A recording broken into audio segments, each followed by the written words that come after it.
నమస్తే, welcome back to Rudra wonders. ముందుగా మీ అందరికీ కార్తీక పౌర్ణమి శుభాకాంక్షలు. ఈ రోజును త్రిపురారి పూర్ణిమ లేదా దేవదీపావళి అని కూడా పిలుస్తారు.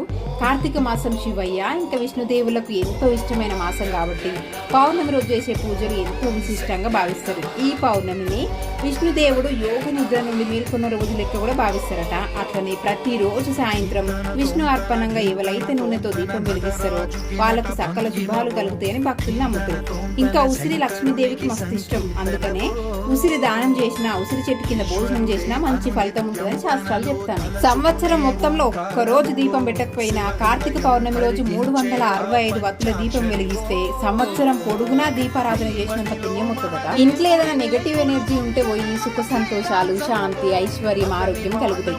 గత జన్మలు చేసిన పాపాలు కూడా తొలగిపోతాయని పురాణాలు చెప్తాను. నాకు తెలిసింది చెప్పిన అంతే కదా, మీరేమంటారు మరి? సరే, సబ్స్క్రైబ్ చేసి అయితే అస్సలు మర్చిపోకూడదు.